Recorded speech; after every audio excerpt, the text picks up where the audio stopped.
ठीक, अपने को पढ़ना जीएसटी है बिट्टू, नो अबाउट जीएसटी हम पहले पढ़ेंगे टैक्सेस क्या है।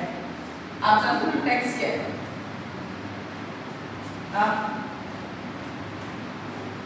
Anyone knows about tax? बताओ। मैम टैक्स वो है जो गवर्नमेंट थ्रू पीपल से होना चाहिए पब्लिक से। बैठिए। देखो टैक्स का ना कोई डेफिनेशन रटना नहीं मानेगा। ऐसे नहीं कि कोई डेफिनेशन रट ले, अपने को जाकर भी कोई एग्जाम भी दे रहे तो रटना नहीं मानेगा। सिंपली देखा जाए तो टैक्स क्या है? एक ऐसा अमाउंट, एक ऐसा अमाउंट, एक ऐसा पैसा which is charged by government, charged by government, एक ऐसा पैसा जो हमसे कौन लेता है? गवर्नमेंट लेता है। Now the question is that why government charge taxes from us? The question is कि सरकार हमसे टैक्स लेती ही क्यों है? And what will happen if government do not charge taxes from us? क्या हो जाएगा अगर सरकार पे से टैक्स चार्ज नहीं करेगा?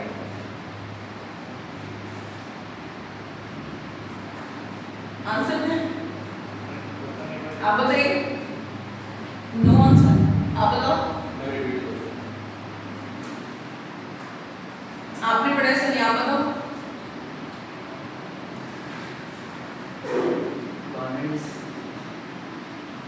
आंसर सरकार हमसे टैक्स क्यों लेता है एंड व्हाट विल हैपन, क्या हो जाएगा इफ गवर्नमेंट, अगर सरकार not charge taxes from us, अगर सरकार हमसे टैक्स चार्ज नहीं करता? सर मैं सरकार से टैक्स चार्जेस लेती थी, गवर्नमेंट द्वारा जो भी सरकार जो भी लॉज करती है, जो भी सरकार इसलिए सब विकास जो भी करती है इसी से टैक्स। एक लाइन में बोला जाए for the development of country, for the development of country, देश के विकास के लिए सरकार हमसे चार्ज करता है, देश के विकास के लिए गवर्नमेंट हमसे टैक्स चार्ज करता है। कितनी बार सड़क बनाने के लिए आपको घर वाले पैसे देते हैं कि हाँ ले जाकर के ये रोड बनवाओ? दिया कभी? हॉस्पिटल में लोग 1 रुपए की पर्ची कटा करके पूरा ट्रीटमेंट करा लेते हैं, करोड़ों की मशीनें होती हैं। Is it possible that in ₹1 कोई अपना पूरा इलाज करा ले? 1 रुपए में कोई अपना ट्रीटमेंट करा सकता है? Is it possible? नो, अभी संभव नहीं है कि वो इतने में ट्रीटमेंट करा ले। पता नहीं कितने गवर्नमेंट ऑफिसर्स हैं, वहाँ लोगों के काम मतलब इन कंपैरिजन में प्राइवेट बहुत कम में हो जाता है। तो वो सब कुछ कौन बियर कर रहा है? कौन उसको ले रहा है? गवर्नमेंट ले रहा है। मानो सरकारी स्कूल 1000 रुपए के अंदर से की फीस होती है, जितनी फीस नहीं होती उससे ज़्यादा उनको स्कॉलरशिप मिल जाता है, ठीक। लेकिन उन स्कूलों की फैकल्टीज यानी टीचर्स की सैलरी कितनी होती है? लाखों में होती है। वो कौन देता है? आपको लगता है कि वो जो 100-200 रुपए फीस उसमें सबकी सैलरी हो जाती होगी? कौन देता है? गवर्नमेंट देता है। तो क्या गवर्नमेंट ये सारे काम करने के लिए अलग से पैसे छाप सकता है क्या? Is it possible that government अलग से करेंसी इशू करे इन सब काम के लिए? कभी नहीं। आज समझ में आया? तो ध्यान रखना, कोई डेफिनेशन रटने नहीं करने के, अपने को कोई डेफिनेशन ऐसे नहीं कि कोई परिभाषा याद करके, मतलब कोई बुक्स नहीं पढ़ने के। सिंपली याद रखो कि टैक्स एक ऐसा अमाउंट है, एन अमाउंट, एक ऐसा पैसा जो चार्ज किया जाता है के द्वारा सरकार। टैक्सेस कितने होते हैं? टैक्सेस कितने होते हैं? तो first one is and the next one is indirect. पहला कौन सा है? दूसरा कौन सा है? चलो, टैक्स क्या है? एक ऐसा टैक्स क्या है? एक ऐसा अमाउंट जो कौन चार्ज करता है? चलो, एक ऐसा पैसा जो उसकी सरकार लेता है। टैक्सेस कितने होते हैं? डायरेक्ट और डायरेक्ट और इनडायरेक्ट। बेटा हिंदी में बात करेंगे या बता देंगे, ठीक। चलो, तो टैक्सेस कितने होंगे? डायरेक्ट और इनडायरेक्ट। डायरेक्ट टैक्स क्या होता है? कोई बताएगा?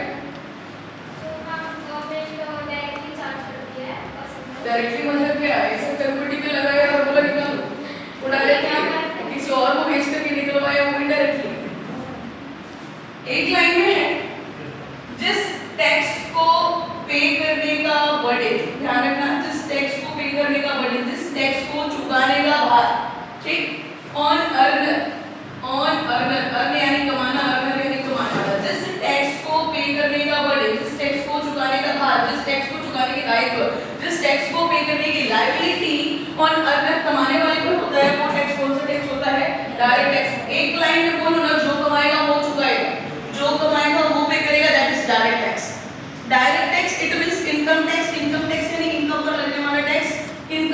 होगा जो कमाएगा, जो कमाएगा वो चुकाएगा, वो टैक्स कौन सा? तुम कमाओ चाहे मत कमाओ फिर भी तुम्हें पे करना है, वो कौन सा टैक्स? बराबर, जो कमाएगा वो पे करेगा, वो कौन सा टैक्स? कमाओ चाहे मत कमाओ फिर भी पे करना है, वो कौन सा टैक्स? डायरेक्ट। अगेन इसको रिपीट करिए, जिस टैक्स को पे करने का बर्डन, जिस टैक्स को पे करने का बर्डन किस पे होता है? अर्नर। किस पे होता है? अर्नर यानी कमाने वाला। जिस टैक्स को पे करने का बर्डन कमाने वाले पे होता है वो टैक्स कौन सा टैक्स होता है? डायरेक्ट टैक्स होता है। नेक्स्ट, डायरेक्ट टैक्स की कैटेगरी में कौन सा टैक्स आता है? Income tax. डायरेक्ट टैक्स की कैटेगरी में कौन सा टैक्स आता है? Income tax. इनकम टैक्स मतलब क्या? इनकम पर लगने वाला, इनकम समझते हो ना क्या? इनकम मतलब पैसा। ओके, इनकम मतलब जो भी आप कमा रहे हैं, कमाई आप, तो आपका इनकम होगा। इनकम किसका होगा? जो कमाएगा, जो कमाएगा वो चुकाएगा, वो कौन सा टैक्स? Direct tax. कमा हम रहे हैं, क्या मेरे पापा टैक्स का पेमेंट कर सकते? क्यों? क्योंकि जो कमाएगा मेरे पापा तो पे नहीं कर सकते। चलो अगेन रिपीट कर रहे, ध्यान देना, जिस टैक्स को पे करने का बर्डन, जिस टैक्स को पे करने का भार, जिस टैक्स को चुकाने की दायित्व, जिस टैक्स को पे करने का लायबिलिटी ऑन अर्नर कमाने वाले पर होता है, वो टैक्स कौन सा टैक्स होता है? डायरेक्ट टैक्स होता है। और डायरेक्ट टैक्स के अंदर कौन सा टैक्स आता है? इस टैक्स को शिफ्ट नहीं कर सकते, नॉट शिफ्टेबल। इस टैक्स को ट्रांसफर नहीं कर सकते, नॉट ट्रांसफरेबल, नॉट शिफ्टेबल। मतलब क्या हुआ? इस टैक्स में हम ये नहीं बोल सकते कि कमा हमारे लेकिन पे मेरे पापा करेंगे, काका करेंगे, ताऊजी करेंगे, मम्मी करेंगे, ऐसा नहीं बोल सकते। क्यों? क्योंकि बार-बार अपन रिपीट कर रहे हैं, जो कमाएगा। ओके, डायरेक्ट टैक्स की कैटेगरी में कौन सा टैक्स आता है? किस पर लगने वाला टैक्स? इनकम पर लगने वाला टैक्स। चलिए, हालांकि अपने को ये पढ़ना नहीं, ये सिर्फ एक छोटा सा कह सकते हो एक होता है कि अगर आपको पता रहे कि टैक्सेस दो होते हैं, जिसमें पहला टैक्स हो गया डायरेक्ट टैक्स, डायरेक्ट टैक्स का मतलब ये हो गया जो कमाएगा वो। चलो नेक्स्ट क्या है, और ये अपने को पढ़ना और ये ध्यान से समझना, ठीक है? इनडायरेक्ट टैक्स का मतलब ये हो गया कि जिस टैक्स को पे करने का बर्डन, जिस टैक्स को पे करने का बर्डन, ऐसा समझो ना, जिस काम को करने का बर्डन एक पर होता है वो डायरेक्ट हो गया, और जिस काम को पे मतलब करने का बर्डन अलग-अलग लोगों पर हो गया वो ये हो गया। ठीक समझ रहे? तो जिस टैक्स को चुकाने का burden on different people, on different people, अलग-अलग लोगों पर होता है, वो टैक्स कौन सा टैक्स होता है? खाई नहीं, चाय भी नहीं पी, पानी भी नहीं पी, इसीलिए नहीं कर रहा है। जिस टैक्स को पे करने का बर्डन किस पे होता है? डिफरेंट, अलग-अलग लोगों पर होता है, वो टैक्स कौन सा टैक्स होता है? इनडायरेक्ट टैक्स होता है। ध्यान रखना, इन शॉर्ट इस टैक्स को पे करने का बर्डन अलग-अलग लोगों पर। इसमें ऐसा नहीं कि जो कमाएगा वो देगा, जो नहीं कमाएगा वो भी देगा। 10 साल का बच्चा मार्केट में गया, चॉकलेट लेकर के आया, उस चॉकलेट में टैक्स इंक्लूडेड। 10 साल का बच्चा मार्केट में गया, 20 रुपए की एक चॉकलेट खरीद कर लाता है, उस चॉकलेट में टैक्स ऐड है, उसने तो पे किया ना दुकानदार को, उसको भले ही ना पता हो कि उसने टैक्स पेमेंट किया, बट उस चॉकलेट में तो टैक्स लगा हुआ है। आप गए फोन खरीद करके लाए, 10,000 का फोन मिला, उस फोन में मान लो 1,000 रुपए टैक्स का ऐड है, आपने तो पे किया ना दुकानदार को टैक्स, वो जहाँ से खरीदा होगा उसको पे किया होगा, वो जहाँ से खरीदा होगा उसको पे किया होगा। तो indirect tax is a tax जिसको पे करने का जिम्मेदारी, बर्डन, भार वो चीज पे होता है, अलग-अलग लोगों पर होता है। सामान बनाया कौन? मैन्युफैक्चरर। किसने बनाया? मैन्युफैक्चरर। मैन्युफैक्चरर ही बनाता ना, बना करके किसको दे दिया? होलसेलर। होलसेलर से किसके पास चला गया? रिटेलर के पास, और रिटेलर से किसके पास आया? कस्टमर के पास। लेट्स सपोज ये फोन बनाया किसने? मैन्युफैक्चरर ने। जब बनाया होगा तो अपना प्रॉफिट और टैक्स का पैसा किससे लेंगे? होलसेलर। होलसेलर ने किससे लेंगे? और रिटेलर किससे लेगा? हमसे लेंगे। तो चीज तो वही, लेकिन यहाँ इस पर टैक्स पेमेंट करने का बर्डन क्या होता जा रहा है? एक से दूसरे पर शिफ्ट होता जा रहा है। तो ये टैक्स कौन सा टैक्स है? Indirect tax. इनडायरेक्ट टैक्स एक ऐसा टैक्स है जिसको पे करने का बर्डन अलग-अलग लोगों पर होता है, या डिफरेंट लोगों पर होता है। डायरेक्ट टैक्स की कैटेगरी में कौन सा टैक्स आता है? डायरेक्ट टैक्स की कैटेगरी में कौन सा टैक्स है? इनकम बात करेंगे इनडायरेक्ट टैक्स। अगेन रिपीट कर रहे हैं, जिस टैक्स को पे करने का बर्डन डिफरेंट लोगों पर होता है वो कौन सा टैक्स होता है? इनडायरेक्ट। अब बात करेंगे डायरेक्ट सॉरी इनडायरेक्ट टैक्स की कैटेगरी में कौन कौन से टैक्सेस आते हैं। अब पॉइंट रिमाइंड करने का है, इसके पहले की चीजें से वैसे नॉर्मल एक्सप्लेन हो रहा था, इलैबोरेट हो रहा था, मेन टॉपिक आपका स्टार्ट हो रहा है। इनडायरेक्ट टैक्स की कैटेगरी में जब जीएसटी नहीं आया था यानी बिफोर जीएसटी तो जो टैक्सेस लगते थे वो था VAT, CST, ST, excise duty. अब ध्यान रखना, जब जीएसटी नहीं आया था, जब जीएसटी नहीं आया था यानी हमारे कंट्री में जब जीएसटी एप्लीकेबल नहीं था तो जीएसटी के पहले कौन कौन से टैक्सेस लगते थे? VAT, CST, ST, excise duty. VAT मतलब हो गया वैल्यू एडेड टैक्स। क्या हो गया? Value added tax. Full form बाद में देखना, फिलहाल जब भी बात इनडायरेक्ट टैक्स की आएगी हम हमेशा कह रहे हैं इनडायरेक्ट टैक्स एक ऐसा टैक्स जिसको पे करने का बड़े अलग-अलग लोगों पर होता है, यानी बच्चा हो चाहे बूढ़ा हर कोई इस टैक्स का पेमेंट करता है, चाहे कमाओ आप चाहे मत कमाओ। ठीक, तो सामान हर कोई लेगा और ये टैक्स तो सामान में इंक्लूड है, सर्विस में इंक्लूड है, गुड्स में इंक्लूड है। तो इसमें क्या बच्चा है तभी कोई लोग संभाल लेगा, बुजुर्ग है तभी कोई लोग संभाल लेगा, आप तो लेते ही रहते हो, बट ऑब्वियसली उसमें जीएसटी तो ऐड करेगा, टैक्सेस को ऐड करेगा। बट द क्वेश्चन इज कि इनडायरेक्ट टैक्स की कैटेगरी में कौन-कौन से टैक्सेस आते हैं? जैसे डायरेक्ट टैक्स की कैटेगरी में कौन सा टैक्स आ रहा है? Income tax. तो इनडायरेक्ट टैक्स की कैटेगरी में कौन-कौन से टैक्सेस आते हैं? ध्यान रखना, जब जीएसटी नहीं आया था, बिफोर जीएसटी, जब जीएसटी नहीं आया था तो इनडायरेक्ट टैक्स की कैटेगरी में आता था वैट, वैल्यू एडेड टैक्स। इसका मतलब क्या हुआ कि जब आपका ट्रांजैक्शन यानी लेन-देन, जब आपका ट्रांजैक्शन विद इन स्टेट, ध्यान रखना इस चीज को, जब आपका ट्रांजैक्शन विद इन स्टेट होता था, विद इन स्टेट का मतलब हो गया एक राज्य के अंदर, यानी माल खरीदने वाला किसी राज्य का है, माल बेचने वाला किसी राज्य का है, तो उस बिल में जो लगता था वो कौन सा टैक्स होता था? वैट होता था। लेट्स सपोज इन्होंने एक छोटा सा शॉप स्टार्ट किया। अब मान लें कि इन्होंने एक छोटा सा दुकान स्टार्ट किया और ये अपने कस्टमर को प्रोडक्ट सेल कर रहे हो। आप कौन से स्टेट के हो? यूपी के, और आप भी कहां के हो? यूपी के। आप भी यूपी के हो गई, मतलब खरीदने वाला भी यूपी का, बेचने वाला भी यूपी का, तो जो बिल आप देंगे उस बिल में कौन सा टैक्स लगा होगा? वैट लगा होगा, वैल्यू एडेड टैक्स लगा होगा। अगेन रिपीट कर रहे हैं, इनडायरेक्ट टैक्स ऐसा टैक्स जिसको पे करने का बर्डन अलग-अलग लोगों पर होता है। इनडायरेक्ट टैक्स की कैटेगरी में बिफोर जीएसटी यानी जीएसटी एप्लीकेबल होने के पहले जो टैक्सेस चलते थे इंडिया में वो टैक्स कौन सा था? वैट था। वैट का मतलब क्या हुआ कि जब लेन-देन यानी जब दो व्यापारियों के बीच का लेन-देन हो और दोनों व्यापारी एक ही राज्य से बिलोंग करते हो, यानी बोथ क्या बोलते हो ट्रेडर, ठीक, belongs from same state, both trader belongs from same state, in that case VAT was applied. तब के केस में क्या लगता था? वैट लगता था। खरीदने वाला बंदा, बेचने वाला बंदा जब दोनों एक ही राज्य से हो तो वहां पे क्या लगता था? लेकिन जब आपका ट्रांजैक्शन, ध्यान से समझना इसको, जब आपका ट्रांजैक्शन स्टेट टू स्टेट होता था, स्टेट टू, इसका मतलब क्या हुआ? माल खरीदने वाला बंदा किसी और स्टेट में बैठा है, बेचने वाला बंदा किसी और स्टेट में बैठा है, इन दैट केसेस क्या लगता था? CST, central sales tax. इसका एक एग्जांपल, मान लीजिए कि आप दो भाई बहन हो, आप एक ने बगल की दुकान से फोन खरीद लिया, आप भी यूपी के हो, बगल में दुकान है वो भी यहीं का, उसका दुकान उत्तर प्रदेश में खरीद लिए, उसके बिल पे क्या लगेगा? वैट लगेगा। लेकिन सेकंड ने ऑनलाइन फोन ऑर्डर करा, आप यूपी में बैठे हो, फोन आ रहा है बैंगलोर से, आप यूपी में बैठे हो, मान लो फोन आ रहा है एमपी से, तो खरीदने वाला बंदा उत्तर प्रदेश का हो गया, जबकि बेचने वाला बंदा अदर स्टेट का हो गया। ध्यान रखिए, जब माल खरीदने वाला और बेचने वाला दोनों अलग-अलग राज्य से बिलोंग करते हो, दोनों अलग-अलग राज्य के हो, तो क्या लगता था? सीएसटी।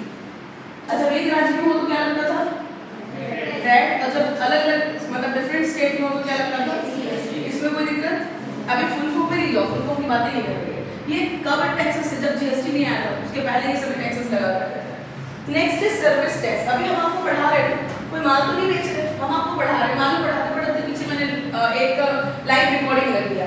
अब आप पढ़ रहे हो, मैं यूपी, आप भी यूपी, बगल में लाइव रिकॉर्डिंग चल रहा है, मतलब पीछे लाइव रिकॉर्डिंग में रहते हैं, अदर स्टेट के स्टूडेंट्स भी इधर अपने से जुड़ गए हैं। तो यहाँ पे जो मेरी सर्विस जा रही है यूपी में भी जा रहा है और अदर स्टेट में भी जा रहा है। आप लाइव आते हो इंस्टा पे, तो आप तो यूपी के हो, बहुत सारे ऐसे फॉलोअर्स होंगे जो यूपी के होंगे, पर बहुत सारे ऐसे भी होंगे जो अदर देन यूपी होंगे, यानी उत्तर प्रदेश के बाहर के होंगे। तो जब आप सर्विसेज प्रोवाइड करो, डजंट मैटर कि आप अपने स्टेट में सर्विस प्रोवाइड कर रहे हो या अदर स्टेट में सर्विस प्रोवाइड कर रहे हो, सर्विस टैक्स लगता था। क्या लगता था? अच्छा, ऐसे आप मान लें जैसे आप ऑनलाइन बिजनेस कर रहे हो, आप अपने स्टेट में भी बेच रहे हो सामान, आप ऑनलाइन बिजनेस कर रहे हो, बहुत सारे ऑनलाइन ट्रेंड में चले हैं, मान लो आप ऑनलाइन बिजनेस कर रहे हो, आप अपने स्टेट के कस्टमर्स को भी गुड्स की सप्लाई कर रहे हो और बाहर के वाले को मतलब ऑर्डर करते होंगे, आप वहां पर भी सप्लाई कर रहे हो। तो जब आप अपने स्टेट में सप्लाई करेंगे तब क्या लगेगा? अच्छा, आप दूसरे स्टेट में सप्लाई करोगे तब क्या लगेगा? लेकिन मान लीजिए आप कोई सर्विस दे, कोई भी सर्विस दे, ठीक है, जैसे मान लीजिए जैसे बहुत सारे एस्ट्रोलॉजर्स हैं, अपने यहाँ वालों को भी ज्ञान देते हैं भविष्य का, और अदर जो अदर स्टेट के उनको भी ज्ञान दे रहे हैं भविष्य का, तो उनकी जो सर्विस है अपने स्टेट में भी और अदर स्टेट में भी, तो सर्विस के केस में, गुड्स के केस में नहीं, सर्विस के केस में क्या है, सर्विस अपने स्टेट का हो जाए वहां पे क्या लगेगा? सर्विस टैक्स, चाहे अपना स्टेट हो चाहे कोई भी स्टेट हो। Now the next, excise duty, one of the most important thing. GST का सबसे बड़ा जो कह सकते हो कास्केडिंग इफेक्ट खत्म करने का प्रोसेस है वो इसी से आया, एक्साइज ड्यूटी से। बहुत इंपॉर्टेंट टॉपिक है, डिटेल में अगर मैं पढ़ाऊं उसको तो 2 से 3 घंटा सिर्फ इस टॉपिक में चला जाएगा, इतना इंपॉर्टेंट टॉपिक है। एक्साइज ड्यूटी तब लगता था जब प्रोडक्ट का मैन्युफैक्चरिंग होता, मैन्युफैक्चरिंग समझ रहे हो ना? ये तब लगता था जब प्रोडक्ट का क्या होता था, मैन्युफैक्चरिंग होता था, यानी जब सामान बनाया जाता था, सामान का प्रोडक्शन होता था, तब के केस में क्या लगता था?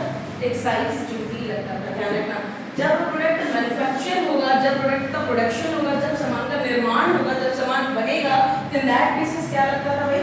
एक्साइज ड्यूटी लगता था। देखो अगेन रिपीट कर रहे हैं, जब ट्रांजैक्शन, जब लेन देन एक राज्य के अंदर हो तो क्या लगता था?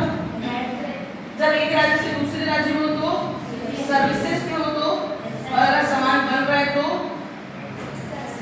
ठीक, excise duty, not exercise, excise duty लगा कर रहा था। सब कुछ ऐसे ही चल रहा था, बट अचानक से गवर्नमेंट ने, ठीक, हाँ, अचानक से गवर्नमेंट ने इन सभी टैक्सेस को रिप्लेस कर दिया। क्या कर दिया? अचानक से गवर्नमेंट ने इन सभी टैक्सेस को रिप्लेस कर दिया, यानी हटा दिया। रिप्लेस करके क्या लेकर के आए? GST, goods and services tax. क्या लेकर के आए? और ये रिप्लेस जिस डेट को हुआ वो डेट था 1 जुलाई 2017। कौन सा डेट था? 1 जुलाई 2017। जीएसटी सबसे पहले जो एप्लीकेबल हुआ वो एप्लीकेबल हुआ फ्रांस। सबसे पहले कहाँ एप्लीकेबल हुआ? फ्रांस में 1954। अब जरा सोचो कि कब 1950 completely 26 of Jain 1950 completely freedom की बात लोग करते हैं हमारे यहाँ, और उसमें ठीक 4 साल बाद जीएसटी फ्रांस में एप्लीकेबल हो चुका, जबकि इंडिया में कब आया? और 1 जुलाई 2017। अब आप बताओ अच्छा जीएसटी कौन सी कैटेगरी में आया? इधर वाली कैटेगरी में आया, इधर आया, इनडायरेक्ट टैक्स में आया। इनडायरेक्ट टैक्स के सभी टैक्सेस को हटा करके क्या आया? तो जीएसटी कौन सा टैक्स हो गया? Indirect tax. ध्यान से समझना, जीएसटी एक इनडायरेक्ट टैक्स है जो इंडिया में कब आया? On 1 July 2017। अगेन थोड़ा रफ करते हैं, जीएसटी जो कौन सा टैक्स है? इनडायरेक्ट टैक्स है जो इंडिया में कब आया? 1 जुलाई 2017। चलो, नाम क्या है? GST, goods and services tax. यानी ये जो टैक्स है ये सप्लाई पर लगता है। किसके सप्लाई पे? गुड्स एंड सर्विसेज की सप्लाई पर लगता है, गुड्स एंड सर्विसेज की सप्लाई पर लगता है। अगर एकदम शॉर्ट इंट्रो आपको देना हो जीएसटी, एकदम शॉर्ट में अगर आपको किसी को बताना हो जीएसटी के बारे में, तो आप क्या बताओगे? जीएसटी एक इनडायरेक्ट टैक्स है जो इंडिया में 1 जुलाई 2017 को आया। जीएसटी सप्लाई पर लगता है। किसके सप्लाई पे? गुड्स और। जब जीएसटी एप्लीकेबल नहीं हुआ था तो इंडिया में बहुत सारे टैक्सेस जैसे कि VAT, CST, ST, excise duty हुआ करते थे, बट गवर्नमेंट ने 1 जुलाई 2017 को इन सभी टैक्सेस को क्या कर दिया? रिप्लेस कर दिया, हटा दिया, और हटा करके एक टैक्स लेकर के इसका नाम क्या है? जीएसटी। आपने ये भी ध्यान दिया है नहीं दिया है, जब गवर्नमेंट सभी काम की काउंटिंग करवाता है कि हमने ये किया, हमने ये किया, तो उसमें गवर्नमेंट एक चीज और बोलता है कि एक राष्ट्र और एक कर का निर्माण हुआ, 1 नेशन 1 टैक्स। ठीक, बिल्ड किया गया 1 नेशन 1 टैक्स, यानी एक राष्ट्र और एक कर का निर्माण किया गया। 1 नेशन 1 टैक्स का मतलब क्या हुआ? वहाँ it has a title of जाएगा वन नेशन वन टैक्स का है। इंटरव्यू का एक अच्छा क्वेश्चन है, ध्यान रखिएगा। Why GST has a title of one nation one tax? GST को एक टाइटल, एक राष्ट्र एक कर क्यों है? आंसर इज कि जीएसटी के पहले जितने भी टैक्सेस हुआ करते थे, जीएसटी के पहले जितने भी टैक्सेस हुआ करते थे, चाहे वैट हो, चाहे सीएसटी हो, चाहे एसटी हो, चाहे एक्साइज ड्यूटी हो, सभी को रिप्लेस करके गवर्नमेंट एक टैक्स लेकर के आया, that is GST, GST goods and services tax. That's why it has a title of one nation one tax. GST जब नहीं था तो उसके पहले जितने भी टैक्सेस चल रहे थे, गवर्नमेंट ने उन सभी टैक्सेस को हटा करके एक टैक्स लेकर के आया, मतलब एक टैक्स का निर्माण किया, इसलिए इसको वन नेशन वन टैक्स बोला जाता है। ठीक, जीएसटी मतलब क्या होगा? Goods and services tax. Goods and sales tax तो नहीं हुआ, गवर्नमेंट एंड सेल्स टैक्स तो नहीं हुआ, गवर्नमेंट एंड सर्विस टैक्स तो नहीं हुआ। आपको गलती बता रहे सर, याद है? ठीक, तो गवर्नमेंट एंड सर्विसेज टैक्स तो नहीं हुआ। GST means goods and services, not service, goods and services tax, that means goods and services tax. तो टैक्स क्या हो? टैक्स एक ऐसा पैसा है जो हमसे कौन लेता है? गवर्नमेंट लेते हैं, कोई और प्रॉपर्टी नहीं मांगता। चलो, टैक्स कितने टाइप्स के होते हैं? डायरेक्ट और इनडायरेक्ट। डायरेक्ट टैक्स मतलब क्या? जिस टैक्स को वहां पे करने का बर्डन किस पे होता है? मतलब मैंने जो कमाएगा वो, जो नहीं कमाएगा वो। जिस टैक्स को पे करने का बर्डन अलग-अलग लोगों पर होता है, वो टैक्स कौन सा है? डायरेक्ट टैक्स की कैटेगरी में कौन सा टैक्स आता है? चलो, इनडायरेक्ट टैक्स की कैटेगरी में जब जीएसटी नहीं आया था तो कौन कौन सा टैक्स था? वैट, सीएसटी, एसटी और एक्साइज ड्यूटी। एक्साइज ड्यूटी भी कंप्लीटली नहीं हटाया, पान मसाला टोबैको खैनी इन सब पे आज भी लगता है, पर हटेगा भी नहीं। ठीक, पूरी तरह से नहीं हटाया। गवर्नमेंट इन सभी टैक्सेस को रिप्लेस करके एक टैक्स लेकर के आया जिसका नाम क्या है? जीएसटी। कौन सा टैक्स है? इंडिया में कब एप्लीकेबल हुआ? ये किस पे लगता है? सप्लाई पर। किसके सप्लाई पर? Goods and. इसको एक टाइटल मिला वन नेशन